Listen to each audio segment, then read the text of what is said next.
World Financial Group offers entrepreneurs from all backgrounds the opportunity to start their own business on a level playing field.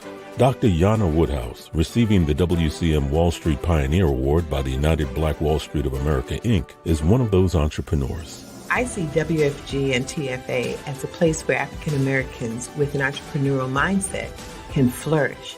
And the bonus, we help families and serve the communities across the country. To learn more about us, go to worldfinancialgroup.com. We are the sons and daughters of the soul.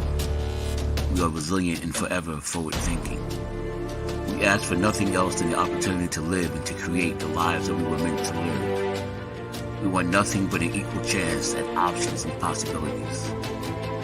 The same possibilities and options to live out our potential as our fellow man. We want to be heard, understood, and expressive in our reality. We are the future. We are the creative. We are here.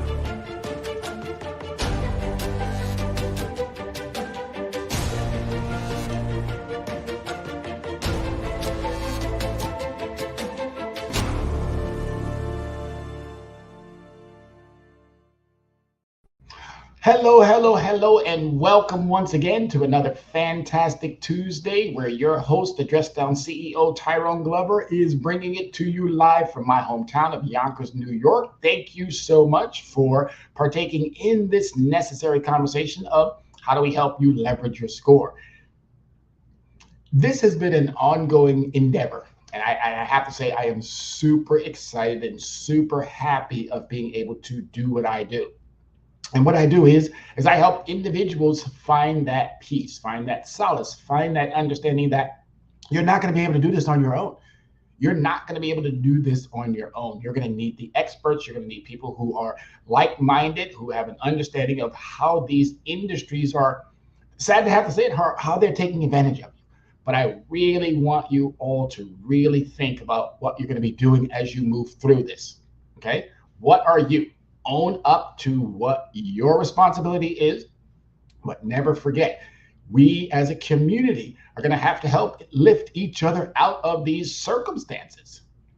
And if once we understand how important we are to each other and we get past our differences and start focusing on our similarities, the reward is going to come. The reward is going to come. So I want to thank everybody who does give me the opportunity to do what I do, because I love what I do. And I've always heard that when you love what you do, it's never work. I want to thank, obviously, Soul City Network for giving me the opportunity to be in this space, to be in this place. I want to obviously always thank the creator, because without him, the words coming out of his mouth would just be gobbledygook. But they're not. They're articulate. They're very well versed. They are nuanced in the understanding of how we must start really applying what we know. We've been around long enough. Why are we still settling when we should be gaining, when we should be earning, when we should be improving, when we should be doing these things that we already know we should be doing? Well, number one is, as I said, we're not owning up. And number two, we're not seeking out that help. So I'm going to own up and let you know I'm a credit guy. I'm someone who loves this credit space, but I'm also someone who understands how to get you connected with those who are equally good in those spaces that I'm not as versed in. And this is how you build a community. This is how you build a network. This is how you build a community that is looking out for each other. So today's show is a continuation from yesterday's show, last week's show. If you missed last week's show, please go back to last week, Tuesday, and catch up. But I'm gonna give you a little bit of a rundown of what we did, and then we're going to start diving into the finishing touches on this particular show. And this show was all about financial literacy. Where should financial literacy be taught? Should it be home? Should it be school? Keep thinking about that while I go through the pieces of what we had did last week, just to kind of catch you up. All right, we're going to be talking about the agenda. All right, and the agenda, real simple. We got the introduction, why financial literacy matters, credit the foundation of financial health, day trading and investing. As I said, I am a credit guy, but finance and financial literacy they go hand in hand. They touch each other so much in the regards of that you're going to need to know how we get started, how you really focus on making money work for you, and what are the steps that you're going to need to once that money's working for you. What are you going to need to constantly improve? What are you going to need to make sure that your ROI, think about that, return on investment, is gaining, is growing, making sure that your money, and my good friend Dr. Yanavi says it all the time, make sure your money's working for you. If you don't have a plan to succeed, what does she say? You have a plan to fail. So this is just putting you back on that pathway to success. That's all it is, putting you back on that pathway to success. Jax, Yes. you can't come in.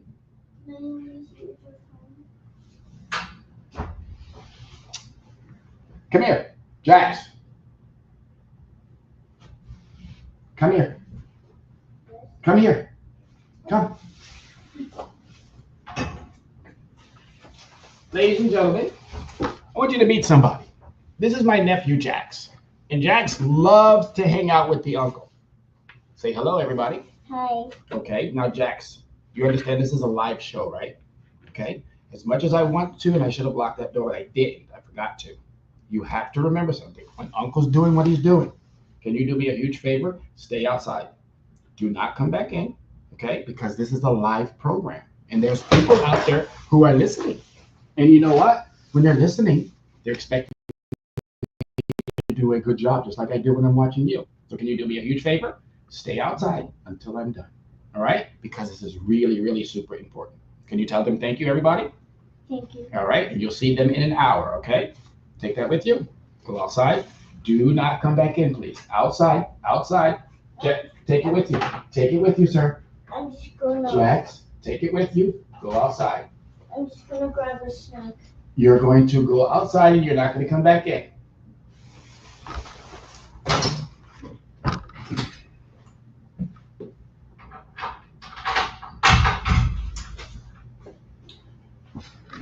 Live shows, ladies and gentlemen, live shows. But first and foremost, before I continue, these types of interruptions should never occur. And unfortunately, they do. And this is the life that we live, where sometimes things don't go accordingly. But a 5-year-old or a 6-year-old, they don't necessarily get the nuances of what we do. So as always, I'm going to first own up to always my responsibility of what I should do. But as we know that family is important, and this is a family-oriented business as well as a family-oriented program, and we want to always include our littles into the program, but things like that should not occur. Nevertheless, we're going to get right back to what we were doing and going over these key points so that we can focus on why we are here. And why we are here is to make sure that you understand the importance of what you should be doing. Home or school? Home or school? Keep that thought in mind. All right. So the shared responsibility of home and school, home as the foundation, action plan, how can we make a difference, the importance of representation. Then we're going to conclude it, and then we're going to give you a couple more calls to action. What should you do now that you have the information? What are those things you should do? All right, so real quick, we're going to go through this because this is what we already talked about last week. Comprehension of financial literacy. Well, you got to be literate. Understanding that these industries, and I'm going to constantly keep saying, these industries are using algorithms, they're using high-tech technology, they're making sure that their bottom lines are going to be taken care of. Are you doing the same? We have almost that same technology. AI is out there. We have a variety of different mechanisms and tools that we can use to make sure that we're monitoring and checking up on our financial standings. And I hope that we're getting better at doing and using those tools. Money management skills. You have enough programs, you have enough smart people, you have enough of almost everything. What I've seen just over the last year, or even I'm going to go a little bit further than that, over the last 5 years, what has been introduced in helping us be able to gain a better control over our finances. And unfortunately, we're not using them. And we should be doing a much better job at making sure that those things are part of our repertoire. abilities to set financial goals. If you don't know how to do that, you need to get with somebody who does. It's not that challenging. It's actually pretty easy. But guess what happens? We get caught up in our day-to-day, and sometimes our day-to-day turns into our week-to-week, and sometimes our week-to-week turns into our month-to-months. Nevertheless, you are responsible for your success, and you're also responsible for your failures. Ability, applying knowledge to finances. The more you know, the more you grow.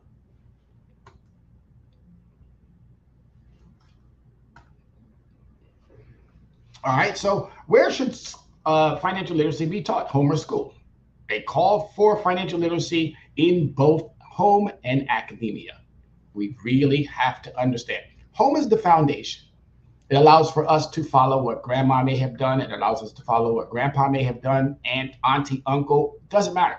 Somebody in that household has led the charge in how you're going to be dealing with your finances. And you can either deal with those finances in a positive or you can deal with those finances in a negative. But what you have to do is you're going to have to deal with those finances. There's no getting around it. So we know now that both the home and the academia space should be the two places in which you and yours are getting that knowledge. And if you haven't gotten that knowledge from those locations, then I think you need to go back and you need to readdress what's important to that household. All right, so our introduction is the urgency of financial literacy in today's world. Financial literacy is no longer optional. Okay, it's no longer optional. Essential for survival and success. Young people of color in marginalized communities are disproportionately affected by the financial education. We need to be making sure that our young people start early with identifying those basics. What is a dime? What is a nickel? Who's on a quarter? Who's on a dollar? We're already sending them out on errands. We're already giving them chores to earn their, what is it called again? It's called the allowances. That I hope that you're still focusing on that. We have new financial tools where you can put those allowances and that birthday money and all of those holiday money right onto those financial tools where they can start investing. They can start looking at what their ROI is, that return on that investment. They can start getting used to putting money to the side versus spending it as soon as it hits their pocket or as soon as it hits their hand. All right, the home and school must share the responsibility of educating the next generation. There's no getting around that. All right, so it may seem like I'm going through this relatively fast because we went through this last week. If you really want to dive into the slower version of what transpired last week, we'll definitely go back. But this right here, I'm just going to speed it along just a little bit so we can get right back into focusing on what we have to do today, which is move this conversation along. Why financial literacy matters? The consequences of financial literacy. Debt and credit management lead to generational poverty. Yes. We in the African American community have been subjected to a lot of this debt and credit mismanagement. It's not that we don't know, because I can tell you right now, we do know. Black Wall Street proved that we know. It wasn't just one Black Wall Street, there were hundreds of Black Wall Streets, but we only know of one, and that's Tulsa, Oklahoma. But there were many of them throughout this nation. So it's not like our history is a mystery. Our history is slowly but surely being erased because we're not doing the things that we need to be doing to show that, wait a minute, we've been here before, so why are we finding it so challenging to move the needle forward or to excel at something that we've already excelled at? Day trading, investing, and savings are misunderstood or neglected.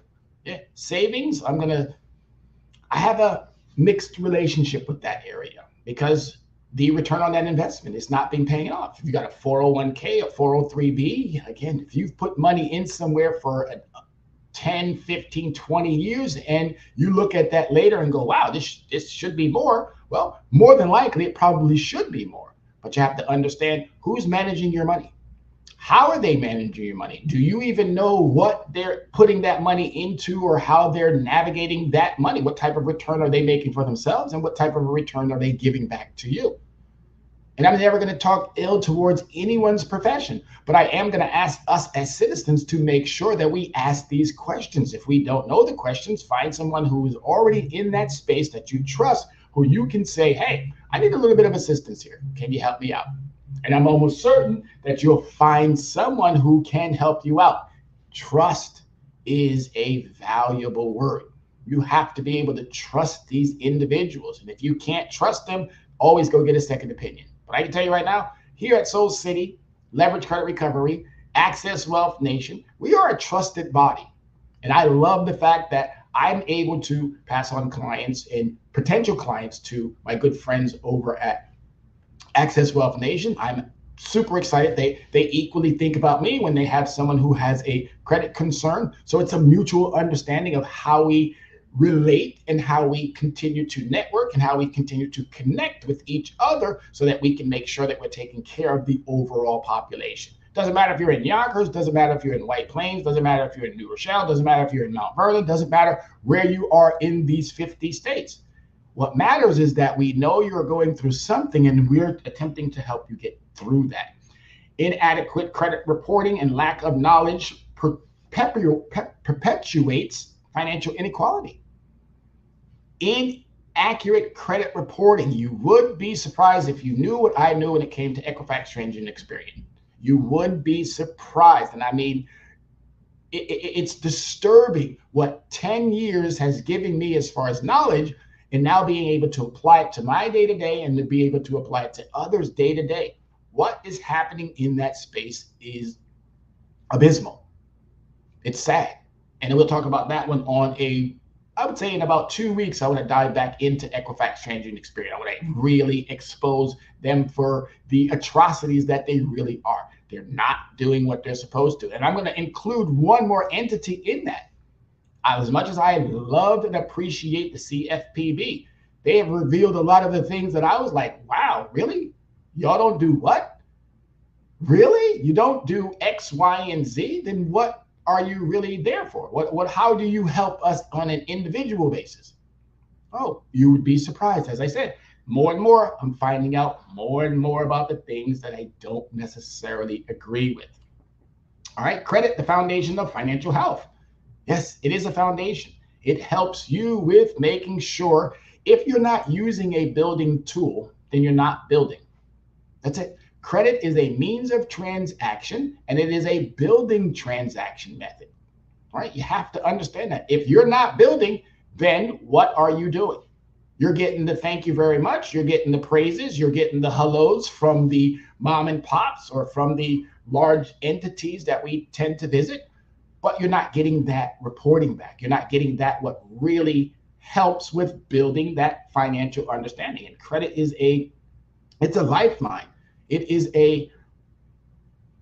a generating tool that helps you with making sure that your decisions are returning on your investment. That's what credit is. The more you understand it, the more you monitor it, the more you navigate it into those positives, the more you keep it going on an upwards trajectory. Guess what's going to happen? You're going to get that reward that you're seeking. All right. So what is credit and why is it critical for financial independence? The importance of accurate credit reporting for financial mobility. Again, upwards trajectory. The impact of poor credit score on employment, housing, and loans. Now, the employment piece, we know that has been a little bit tweaked, but if that question is on your application, don't be surprised. All right. Housing, we know that it is impacting how you are able to, whether you're buying a house or whether you're renting. Loans, we know the impact there as well, that interest that you're going to end up paying for a financial product. So day trading and investing, building wealth, it's the exchange for. The day trading piece is the exchange for. You're going to be learning a new skill, and hopefully that new skill will pay off. Is it risky? Absolutely. But think about this too. Is walking down your stairs risky? Is driving your car risky? Is riding the bus, riding the train, is flying in air. There is so much risk that we really don't pay attention to, but when it comes to our money, we're it's a new skill. Learn the new skill, understand it, take on the risk if you are risk tolerant, but if you are not and you're risk averse, again, maybe not the right method for you. But I can definitely tell you investing, that is definitely something that you want to be making sure, because when you think about the overall community, The African American community, we don't invest as much as we should. And we really have to start looking at, okay, wait a minute, do I have enough left over? If I don't have enough left over, how do I make sure that I'm able to put some of that, what I do have left over, into a solid investment, and also making sure that I get good returns on those investments. Once you start getting good returns on those investments, you can start diversifying. But the investing space is not my forte. So I'm going to leave that to the experts who take care of that. My job is to give you a little taste, and then be able to pass you on to someone who is very well versed in that space.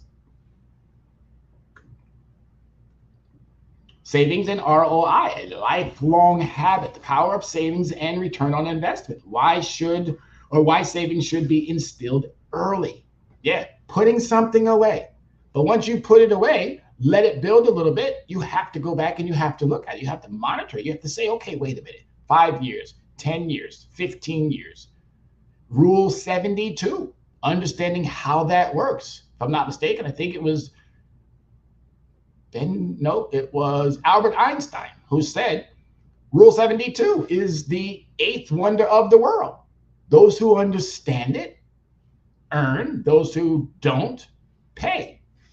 Real simple. Understanding how that works, how those two pieces come together and give you a good return on that investment. Think about this. If your bank gives you 0.02 for you to put your money into their financial institution, but then when you borrow from that financial institution and they charge you interest of 28%, think about that for a second. You're giving them your money so that they can use, and then they're going to lend you their financial product, but they're going to charge you umpteenth times more. Okay, come on. It's not that challenging to think about what's going on here, but we've got very comfortable and we got actually even complacent. We didn't do the part that we were supposed to be doing, but it's not too late. Doesn't matter. You can be 8 or you can be 80. Doesn't matter. Doesn't matter. You've got to get started. And even if you got started late, it's still okay. It's never too late to start building your financial portfolio or to start even attempting to create generational wealth. If you start early, it will be there for you in those later years. If you started late, well, now you got to catch up a little bit. But I'm guaranteeing you, if you get in front of it, it will help you. It will benefit you. It will do what we already know that it will do, which is generate that wealth, generate that knowledge, generate that skill sets that's going to allow for you to pass that information on to the next generation. How savings can grow into investments with proper guidance. Proper guidance. Trusting the entities that you're giving your money to that they won't take advantage of you. Right? ROI as a concept, teaching students to evaluate where their money goes. I know when I was little, I used to get that money and it would burn a hole in my pocket. And that happened all the way up until I was in my 30s and 40s because I was illiterate when it came to money. I was illiterate. I had no clue. All I knew was when I was younger and I was working, I knew that somebody was going to come try to ask me for my money. And being that I'm such a generous person, here you go, here you go, here you go, here you go, here you go, here you go. And guess what left me? Nothing. So as I got smarter and I got wiser, I started saying, okay, wait a minute. I can't help everybody out. I can help a couple, but I can't help everybody. So I'm really now very much in tune with, hey, I got you, but guess what I'm going to do for you? I'm going to help you understand why you should stop borrowing from me and start learning how your money should be working for you. If you're doing the right things, I'm going to hold it down for you. But if you're not doing the right things, I have no other choice but to educate you. Make sure that you know that you can't keep burning up mine while you're doing with yours. Okay, you get where I'm going with that? It's a very, very nuanced understanding of how you should be navigating. If you're going to give somebody something of yours, then you need to make sure that they're using it properly. You need to equally make sure that they're understanding that you work hard for yours. And if they go out and they blow it and then they're 5 days or 10 days or a month later back at your door talking about, hey, can you help me out? Well, I think you should be thinking about that. Help out those who are helping out themselves. And those who are attempting to exploit the fact that you're generous, you also got to notice that. And if you don't notice it, trust me, I'm here to help you out with that one.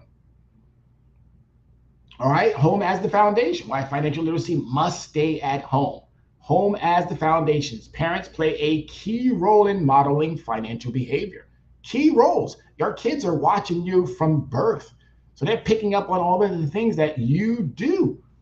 And if they know that you spend it like crazy, trust me, when they get older, guess what they're going to do? They're going to spend it like crazy. But you also have to show them how you balance it. You also have to show them that there's something over here for a rainy day. You also have to show them that there's something over here for an emergency. You have to show them that this money doesn't grow on trees, nor do I take the card and I just go to the machine and money comes out of it. You have to be able to explain to your children that, no, we work hard for this. We work extremely hard for this. And when we work hard for this, we want also it to work hard for us. So just frivolously throwing it away every time a child says, oh, I need this, or I need this, or I want that, or every time your teenager says, well, they have this at school, or my friends have this, why don't I have that? Well, you have to sit them down and you have to explain, hey, what your friends do at their house, or what your cousins do at their house, or what individuals do in their household may not apply to our household. And that is okay to have these adult conversations in that manner with your children when it comes to an adult subject matter like money. It is an adult subject matter, but if we get them in tune with it early on, your kids will be benefiting from it later on. All right. Practical ways to involve children in financial discussions, allowances and budgeting. Allowances are great.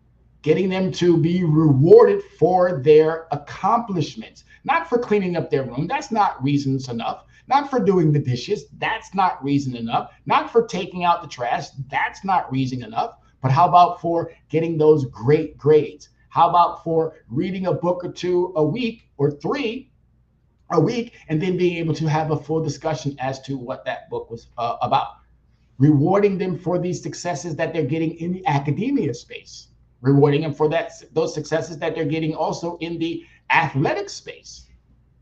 Rewarding them just because that's why our kids are the way that they are, because we constantly are giving them and we're not getting any return on that investment.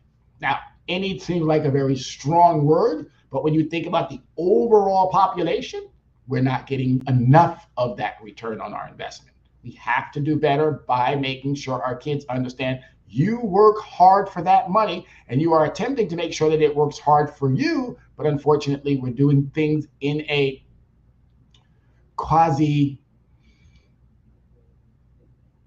manner in which it's not fully benefiting. We may think it is, but in all actuality, it isn't. It's doing a lot more harm.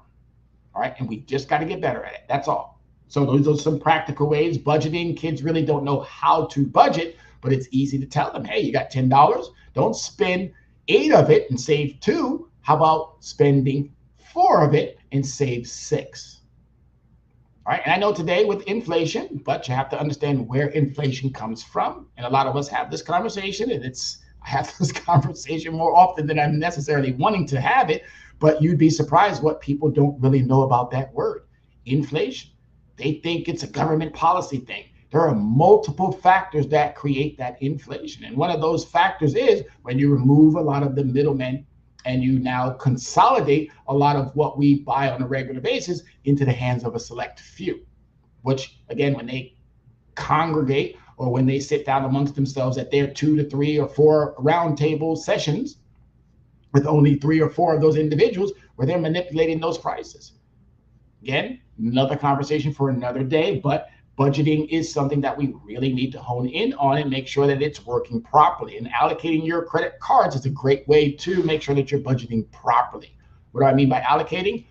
You have tasks every single month. You have a cell phone, you have utilities, you have groceries, you have shopping for the kids. You have a variety of different things that you have to do to maintain that household, because what are you out of that household? You're not just the mom and the dad. You're the CEO and the CFO and the COO. You're the president and the vice president of that household. And if your household is not running effectively, guess what? You're about to be out of business. You don't want your households to be out of business. These conversations are always about making sure that you at home are doing what you need to do prior to getting out into that working space of where that money is coming in, but what is it really doing after we get it? What is it really doing? It now needs to start growing, and it needs to start growing on a level or an understanding that surpasses what we previously knew. All right, passing down general wealth, generational knowledge and resources. Once you get it going, it's a domino effect. It's going to keep going. It's going to keep going. It's going to keep going. It's going to keep going. It's something that is there to do what it needs to do, which is helping you. All right, so the roles of schools. Why schools must prioritize financial literacy. Schools are the preparatory stage of academia and life skills. Preparatory stage. They're getting what they need to from home. And then what comes in that preparatory stage should be, again, connection. It should work hand in hand. And we're seeing, unfortunately, it's not, because as an educator, someone who's in these schools on a regular basis, who's been in these schools for the past 10 years, I can clearly see that it's not there. It is not doing what it needs to be doing because it's not even thought about. Now, I'm not going to say this is in all states, because there are some states out there that are doing a fabulous job. We've looked at how states have a letter grade for their ability to teach and coach and have their students or individuals learn the importance of financial literacy, and they're doing phenomenal. But we need to make sure that it's a broader conversation that hits all states, and it now becomes part of the academia curriculum. I like STEM. I think what STEM is doing is fantastic, but we now have to start looking at those social skills. And is it possible for us to make sure that we're including those social skills into our day-to-day academia process? We need it. Our kids need it. And it's only going to benefit not just our kids, but it's going to benefit our society. Not in the short, but in the long. All right. Integrating financial literacy into the curriculum from elementary school, getting them early to understand, wow, mommy and daddy don't get this money just from the machine. There is no money tree in the backyard. They actually work hard. They leave the house sometimes before us and come home sometimes after us. Wow, I'm awake or I'm asleep when mommy leaves or daddy leaves. And when I come home, mommy and daddy are not even there. So I go to sleep with big brother or little sister or however that works for that household. But again, never left alone, always in the care of a loved one, but still the importance of making sure that that curriculum is happening in school only fosters the behavior of what we're teaching our kids at home about that money management. The schools are a safe space for learning financial tools that are often missing at home. So we may have parents who may not get the whole gist of it, but guess what? That school is that place where we can introduce it. Kids can go back home, and I bet you anything, parents will go, wow, I am so happy that you're learning that. That might even encourage them to go out and want to learn a little bit more about how they make sure that that priority at the household is also equally a model that should be followed, not just in that household, but we should be requiring it from our academic facilities. The case of early financial education, start them young. Impact on marginalized communities. Financial habits are formed early. Why wait until high school? Is that too late? No, it's not too late. But I think if we got early into it, again, I say this all the time to my students about trillion-dollar companies, Microsoft, trillion-dollar company, Apple, trillion-dollar company, Amazon, trillion-dollar company. We got companies out there that are making more money hand over foot, but yet we still have situations that are unimaginable. And they're making that money because of the fact that they have, again, started early. Amazon started in a garage. Apple started in a garage. How do you think they got those resources? Yes, they borrowed.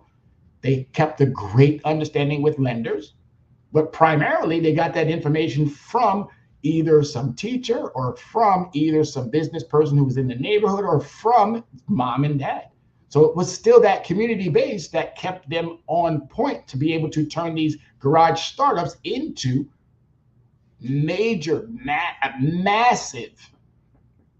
massive institutions, global institutions at that. So the idea is still the same. We have to do more in those academia spaces. All right, how financial literacy can break the cycle of poverty in marginalized communities. Well, there's no getting around that. There's no getting around that. Marginalized communities are an asset. These children that I get to see every single day, these young adults that I get to see every single day, what they're already sharing with me and some of the conversations that I have with them, mind-blowing. They are an asset that we must tap into. And if we tap into it early, trust me, the economy, as many people think it's doing bad, but I keep saying over and over and over, it's breaking records, and it's been breaking records. You can't have a bad economy when you're breaking records over and over and over and over. You can't have a bad economy when you have companies doing stock buybacks and doing all of the things that they do to keep that bottom line going. That's not bad. That's good. That's evolution. That's profit. So why are businesses profiting, but yet citizens aren't? Well, it's how they use that money. It's how they understand how that money works for them. All right, some key concepts for early financial literacy. Credit, how to manage it, how to build it, how to protect it. Savings and budgeting. Understanding risk and reward for financial decisions. Those are the things that if you start early, that's going to help with making sure that they're not making those mistakes early on. And clearly, once you learn it early, you probably won't make those mistakes as time goes on. We do know life will get into the way. We know that. We know life will hit you hard. But nevertheless, if you have already instilled those practices, when something does come up, you'll be able to manage that space or navigate that space without any problem. All right, but we got to do something early. We can't continue to keep waiting until there is a situation and then we become more reactionary. That's another cycle that we need to break. We need to be more proactive versus reactive. And this is one of those ways where we become more proactive. All right, so here we are. Now we're going to continue where we left off. So the shared responsibility in home and school, bridging the gap, home and school collaboration. A call for collaboration between parents, schools, and communities. All right, that's what I'm asking for right now. I'm asking for a collaboration between parents, schools, and community. You have the experts. We already gave you three of them actually. All right, Soul City Network, experts. Dr. Yana B, Access Wealth Nation, experts. Tyrone Glover, CEO of Levrage Credit Recovery, experts. We're actually coming to you. So we're already extending the lifeline to this collaboration. Now we need parents, schools, and communities to come on board. It's never too late.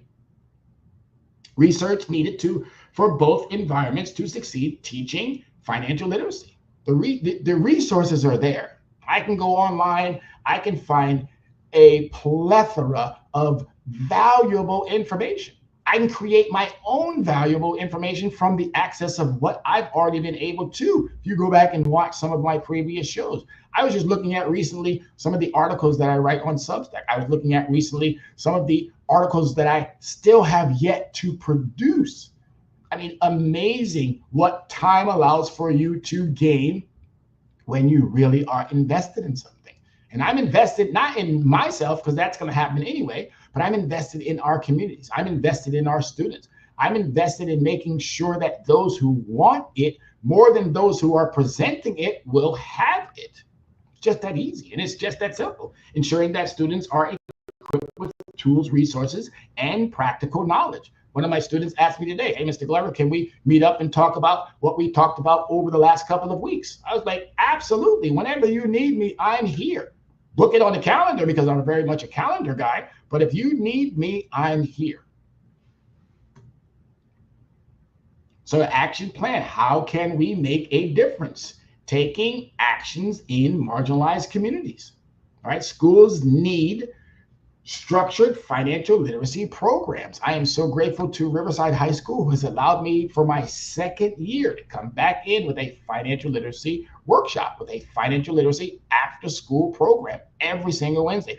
I'm elated about that fact, because the kids are now coming to me and they're asking me, hey, when can I join your club? When is your club starting? What's it going to be talking about? And when you give them that information, You can see you can see kind of that burden come off their face. You can see how that shoulder is lifted from all of that. Whoa, you know what? I thought I might be financially unstable. And now I have the possibility of becoming financially secure, financially free, financially independent, because the academia space where I have trusted educators are now honing in on the possibilities of not only are you excelling at math, science, social studies, English, whatever the courses are. I currently teach a design and draw, which focuses primarily on the business, but it also focuses on the engineering of products into household household products that you can then, again, it starts from the ground floor up. And we're looking at some great ways of being able to instill that not only just into what we're doing in school, but also changing it into what the students will be able to do after they leave academia, after they decide the pathway in which they're going to be heading down. What pathway is it going to be? Military is one option. Entrepreneur is another option. Working for somebody is another option. Becoming a world-class athlete is another option. But all of everything just about what I more or less mentioned, that's going to require that you learn a skill. Once you learn that skill, it's going to still have that same understanding that I started the conversation with, that exchange for time for resources, time for money. Once you have given up that time and you get that compensation, you get that resource, well, then you're going to have to live true to your obligations. And once those obligations have been lived true, then you're going to have something left over. And that what's left over is going to have to go and start working towards you, making sure that you have enough to build out a community of your own that's going to be able to help. And that community that you have to help first is the one that is called that household. Then you can start branching out into the other spaces in which you can help more citizens. Right? And that's what we do here. So the home needs resources to support financial decisions and habits, mentorship, and community programs that offer real-world financial learning experiences. And this is what I like most about that statement right there, the learning piece. We're not teaching you, okay? We're not teaching you. We're helping you learn the understandings of what's important as to how you are going to need to maneuver in this most challenging time of our life. If you do those small little pieces, those small little steps, if you take those small little advancements, guess what's going to happen? You're going to have larger returns on your investments. Small little steps. First step that I always encourage everyone is to get your credit report. Get your credit report. If you don't know how to read those trade lines that are on there, you need to get with somebody who does. The second part of is now you have to start removing a lot of that derogatory, a lot of those negatives that are on that credit report. Once you start removing some of those negatives, then you have to start looking at, okay, what are the tools that I need to build? Well, I already told you, debit and cash are not building tools. Those are thank you tools. Thank you for coming. Thank you for visiting our store. Thank you. Those are thank you tools. You want a credit understanding, because that's not just a thank you tool, it's an also, guess what we're going to do for you? We're going to report your positive activity.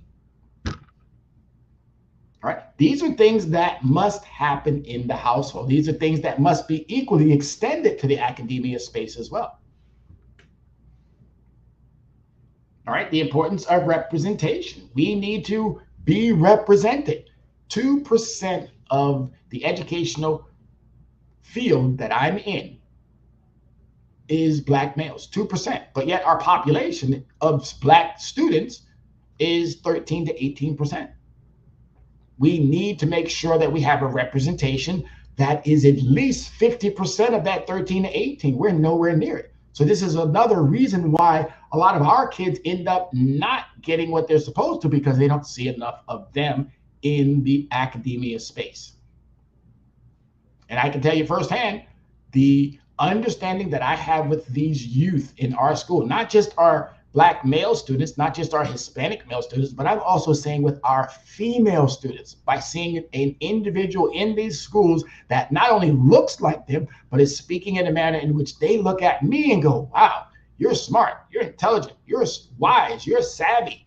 And it's never about me trying to say I'm better than them. No, because eventually, guess what? They're going to be better than me if I pour all of that knowledge, all of that energy, all of that enthusiasm into these youth. They're going to be better than me. You just got to meet my nephew. Smart, talented, bright, at 6 years old. I can't wait till he's 16. I can't wait till he's 26. I can't wait till he's 36. And I'm hoping I'm still around, because that young man is going to be a formidable business person, or formidable CEO of his own company, an influencer, or whatever his choices may be. But he's going to have the understanding that money works for him, and he's not necessarily going to have to work for money, but he's going to be able to do what he wants to. He's going to have 3 types of freedoms: financial freedom, location freedom, and time freedom. How many of you can honestly say those freedoms you have?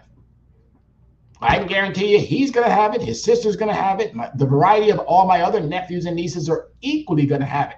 I'm not going to force it on them. I'm going to give them a choice. You either want or you don't. And if you don't, trust me when I tell you, I'm not going to give you something that you're going to squander, that you're going to blow. That's just not going to happen. That is not going to happen, not with Uncle Tyrone. Absolutely not. Nope. But if you're showing me, if you're dedicated to your success, oh, you're probably going to end up having a paycheck every maybe, 3 to 5 years, a paycheck, because you've done your part. And that's what I'm now orchestrating to make sure that they have what we as past generations were unable to give because we didn't have the knowledge. All right, so representation matters. Youth of color must see themselves in financial leaders. How financial literacy programs can create opportunities for underrepresented communities. The roles of government, business, and academia in fostering financial equity. Representation matters. If you can see it, you can be it. All right, so the conclusion of what this overall discussion is all about: financial literacy is everyone's responsibility. It's everyone's responsibility. We have to do our parts. We can no longer sit back and say, it's not my role. It is everyone's role. Okay, it is everyone's role. It is the government's role. We know government has failed. We know they have failed. I'm one who can tell you it has failed, but I still believe in it. I still believe that they have the will to do what we need them to do.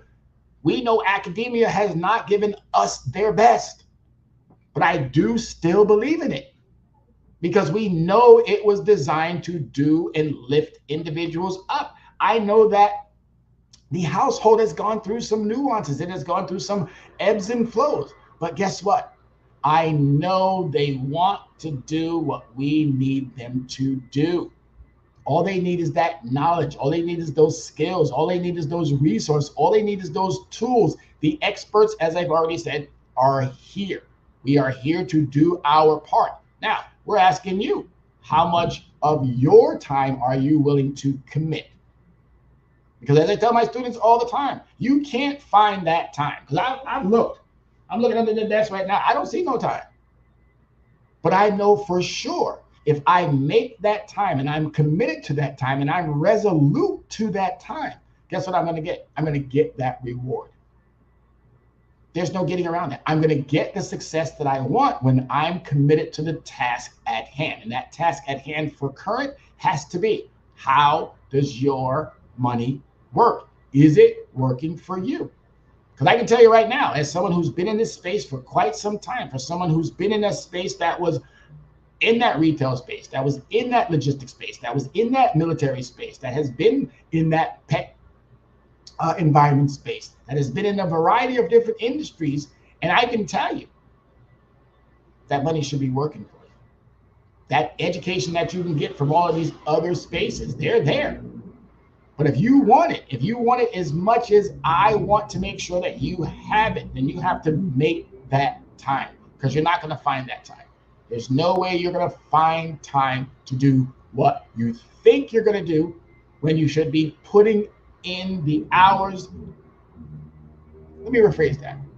Not hours, because you don't necessarily need to put in hours, but you need to dedicate and commit certain days to be able to set a budget, to be able to reconcile with your credit cards to make sure that they are being reported properly.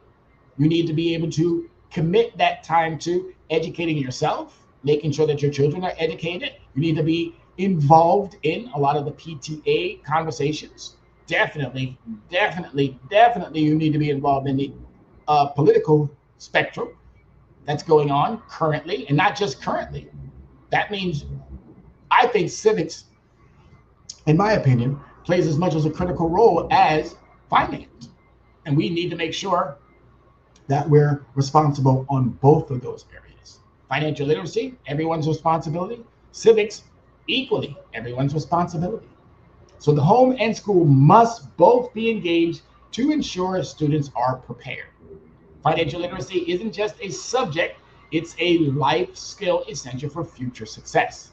Together we can create a financial or a future where financial literacy is accessible to all, starting with our youth. No one is being excluded. Everyone is being included. And now that we're including you, I'm hoping that you take that next step and include yourself into not just the conversation, but also into the action, the actionable items that you can do. And that first thing that you must do is you must own up to your 10%. Because the 90% we're going to take care of, not we are going to take care of it for you, but we as a community are going to make sure that you're able to navigate that space without any of the bigwigs or whomever else might be out there trying to prevent you from. Because we know where their flaws are. You own up to yours and we'll expose theirs. All right. So an investment is knowledge pays. So an investment in knowledge pays the best interest. All right. Think about that for a second. An investment in knowledge pays the best interest. So got about 10 more minutes, and I'm hoping that a couple of individuals who may have a question or two while we wrap this up. But I want to thank you as always. What we do here is truly family oriented. As you just witnessed with my nephew, what we do here is truly business oriented, because we are all about the business of making sure individuals are financially stable, financially free, financially independent. What we do here is professional. There may be some hiccups here or there, but what we are is a professional entity that wants to make sure that whatever it is that we do for you, you are going to get the best of what we do. It's just that simple. Everyone who comes to me always walks away with the understanding, wow, that person is knowledgeable. Wow, that person is up to point on whatever it is that he's giving us. And I tell everybody, even my students, don't believe what's coming out of my mouth. Do your research. Because I've done my research to put these PowerPoints together. I've done my research when I sit down with a client and discuss to them how they should be maneuvering. I've done my research. Do yours when you decide you're going to get involved with somebody who's going to be talking about your money and how your money should be working. And unfortunately, that conversation is always, well, we can do this, but then that money doesn't work for you in the manner in which it should, because it's working harder for the individuals that you gave your money to. You have to be able to ask those questions. What is my return on my investment? How long am I going to be in this type of an investment? Can I move things around? You're the CEO of that household. Operate that just like you would, or just like a CEO operates a business. When you go into your favorite store, all right? Is it messy? Is it clean? Are the workers friendly? This is how you have to navigate that space in that household. Understand that you're running that house. So make sure it's not going out of business. Make sure it's not heading towards a financial calamity or a tragedy. Make sure that you have those safety nets in play. All this is right here, what we're giving you today, is just honing in on what you know you should be doing for you in that household, and what you now should be partnering with, or whom you now should be partnering with when it comes to that community. Churches, that's a huge opportunity. Nonprofit organizations who do not have a financial component. What are you waiting for? That is another huge opportunity. All right. Obviously, we know the academia space. We have to require upon our elected officials to make sure financial literacy also becomes a priority in their understanding of how they're going to be our representation. All right. So the call to action, start them young, the impact on marginalized youth, encouraging parents, schools, and communities to invest in financial literacy programs. Partner with organizations like Levrage Credit Recovery and Yonkers Young Entrepreneurs to bring financial education to marginalized communities. Let's start a conversation and ensure that financial literacy is prioritized both at home and where? In that school. Our kids deserve better. And this is one way to make sure that that happens. And I know there's been a conversation in schools that, well, we don't have the professionals who can teach it. We don't have the professionals who are able to maneuver in that space and make sure that they're not creating liabilities. I get it. I understand it. We do need those types of professionals. But guess what? You have them. They're looking for you. And trust me, if you find the right ones, they're going to do wonders, not just for your organization, but they're also going to make sure that those citizens have exactly what your organization needs, which is that support, which is those resources, which is that knowledge, which is those skills to make sure that the citizens not only continue to keep coming back, but they also keep bringing more and more individuals with them.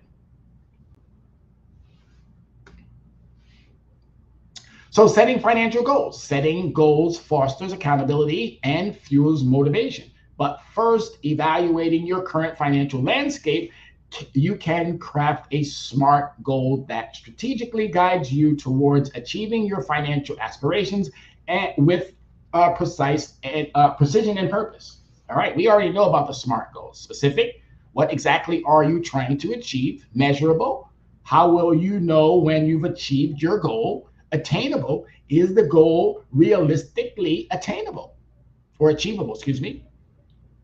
Relative, how is the goal helpful to you?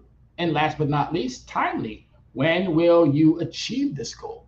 You all should be focusing on SMART goals. It's not the first time that we've ever heard this before. This is something that goes way back to academia. So if we've known that this has always been in that space, why are we not putting it to better use when it comes to our financial understanding? So the benefits of financial literacy, financial empowerment. Mastering financial literacy, a tool empowers you to take full control over your financial future, enabling you to make informed strategic decisions. With the skills, you can cultivate disciplined spending habits, layering the foundation for long-term financial stability and success. There we are. That one alone is more than enough, but we got more. Security, participating or practicing responsible budgeting and saving equips you with the confidence to tackle unexpected financial challenges with ease, ensuring you're always prepared to safeguard your financial well-being. Just those two. I don't even want to go any further because those two are brilliant, but we're going to continue.